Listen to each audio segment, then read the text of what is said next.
नमस्कार दोस्तों, आज की कहानी अधूरे प्यार की एक अधूरी कहानी। प्यार वो एहसास है जो हर किसी को नहीं होता। प्यार वो महसूस है जिसके अंदर खो जाने का दिल करता है। यही एक एहसास मैं आपको बताना चाहता हूँ। शाम का समय था, मैं अपने दोस्त का इंतज़ार कर रहा था स्टेशन के बाहर। हम लोग का बाहर कहीं घूमने जाने का प्लान था और मैं जल्दी पहुँच गया था। कुछ समझ नहीं आ रहा था कि मैं क्या करूं। मैं स्टेशन के पास जाके बैठ गया। तभी कुछ ऐसा हुआ कि मेरी ज़िंदगी एक अलग मोड़ लेने वाली थी। स्टेशन की तरफ मैं देख रहा था कि मेरा दोस्त आया कि नहीं, तभी अचानक से मेरी नज़र एक लड़की पर पड़ी। वो जो वक्त था, मैं पूरी तरह कुछ देर के लिए थम सा गया था। मैं सब कुछ भूल गया था कि मैं कहाँ हूँ, क्यों हूँ। बस मेरी आंखें उस लड़की की तरफ से हट ही नहीं रही थी और इस तरह से मैं उसे देखता ही जा रहा था।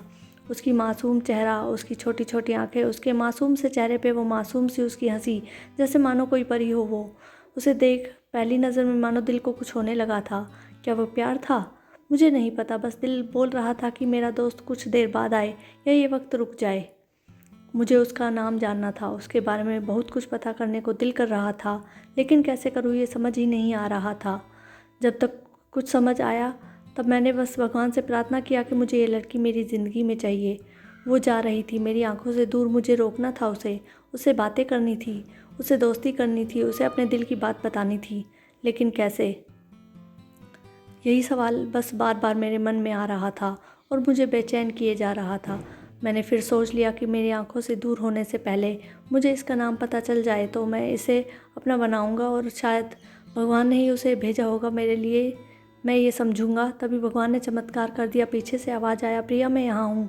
फिर वो पीछे देखी तो मैंने देखा वहाँ से एक लड़की आवाज़ दी और वो उसके पास चली गई। तभी मैं समझा उस लड़की का नाम प्रिया था। मैं खुश हो गया। उस लड़की को मन किया कि जाके धन्यवाद बोल दूँ, क्योंकि उसी की वजह से मुझे उसका नाम पता चला। बस तभी मैंने ठान लिया अब उसे अपना बनाना है, उसे अपनी ज़िंदगी में लाना है। फिर तभी मैं उसके पीछे जाने लगा कि अचानक से ही पीछे से एक हाथ आया। पीछे देखा तो दोस्त आ गया था।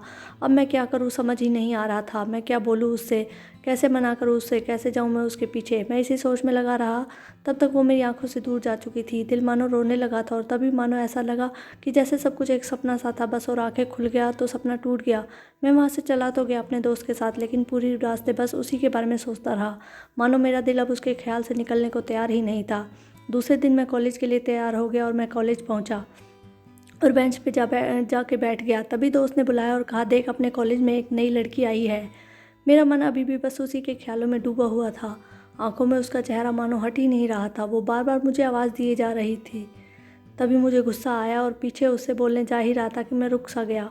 मेरी नज़र मानो फिर से एक बार सपनों में चला गया। मैंने देखा कि वही थी। मानो जैसे मेरी खुशी का कोई ठिकाना नहीं रहा। मैं खुद को रोक ही नहीं पा रहा था और मेरे समझ में भी नहीं आ रहा था कि मैं क्या करूं, क्या बोलता मैं। बस जाके अपने दोस्त के गले लग गया और हंसने लगा। तभी पता चला वह नई लड़की थी जो कॉलेज में आज पहला दिन आई थी। मैं तो मानो हवा में उड़ने लगा। फिर मैंने एक दिन अपने दोस्त को बताया कि ऐसा ऐसा है। उसने कहा जाके बोल दे उसे अपने दिल की बात। लेकिन मैं डरता था कि वो क्या कहेगी, क्या लगेगा उसे। यही सोच के मैं हमेशा रुक जाता था। मैं सोचने लगता कि कहीं वो मेरी बातें सुन के मुझसे दूर ना हो जाए। मैं उससे दूर नहीं होना चाहता था। मुझे ये एहसास हो गया था कि शायद वो भी मुझे पसंद करती थी, लेकिन वो कभी कुछ नहीं कहती थी। उससे लगता था कि मेरे मन में उसके लिए कुछ नहीं है, लेकिन वो क्या जाने कि उसे पहली नज़र में देख के ही मैंने उसे अपना दिल दे चुका था। दिन बीतते गए, हम लोग एक अच्छे दोस्त की तरह साथ रहते और बातें करते थे, लेकिन न कभी मुझे हिम्मत हुआ उसे कुछ भी कहने का, न ही उसे। वक्त बीत गया और इस तरह हम लोग की पढ़ाई पूरी हो गई, लेकिन मेरे दिल में उसके लिए अभी भी पहला और आखिरी प्यार था और शायद उसके लिए भी। और इस तरह से हमें सबको अलग अलग कंपनी में जॉब लग गई। तभी बस एक दिन मैंने सोच लिया कि अब बस मैं उसे कल जाके अपने दिल की बात बता दूंगा। अगले दिन सुबह उठा, मैंने उसे फ़ोन किया, उससे कहा कि मुझे मिलना है उससे। उसने मिलने के लिए हाँ कर दिया और इस बात से मुझे बहुत खुशी मिली। हम लोग ने एक समय निर्धारित किया और मैं समय से पहले वहाँ उसका इंतज़ार कर रहा था। तभी मेरी नज़र उस पर पड़ी। वही कपड़े, वही बैग, वही छोटी छोटी छोटी आँखें, चेहरे पे वही प्यारी सी मुस्कान। मानो ऐसा लग रहा था कि वही पहला दिन हो जब मैंने उसे पहली बार देखा था। वो धीरे धीरे आ रही थी। मैं तो बस उसे देखता ही जा रहा था। फिर वो पास आती है, फिर वो मेरे सामने बैठ जाती है। तभी बस मैंने उससे कहा कि मुझे कुछ कहना है उससे। फिर तभी उसने भी कह दिया कि मुझे भी कुछ कहना है तुम्हें। मैं खुश हो गया। मुझे लगा कि आज वो भी अपने दिल की बात बोल देगी। फिर मैंने उससे कहा दिया कि पहले तुम बोल दो। उसने तो पहले मना किया पहले बोलने से, लेकिन मैंने ही जिद कर दिया कि पहले तुम बोलो। और वो बोलने जा रही थी। मानो मेरी सांसें रुक गई थी उसकी बातें सुनने के लिए। सब कुछ थम सा गया। बस ऐसा लगा मैं और वो, और कुछ नहीं है आसपास। फिर उसने अपने बैग से एक कार्ड निकाला और दिया मुझे। वो जो पल था वही पहला पल जब मुझे लगा कि मेरा सपना था और सपना टूट गया।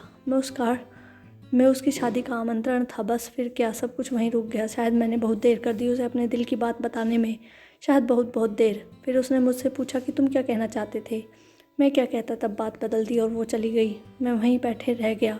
मुझे उसे अपना बनाने का बस सपना था शायद, जो एक समय पे आके टूट गया। वो आज का दिन और पहला दिन मानो क्यों आया था मेरी ज़िंदगी में, अब तक ये बात समझ नहीं आई। पहला दिन भी एक सपने की तरह आई और कुछ देर बाद टूट गया, और ये आज का पल जो फिर से एक सपना बनकर पल में टूट गया।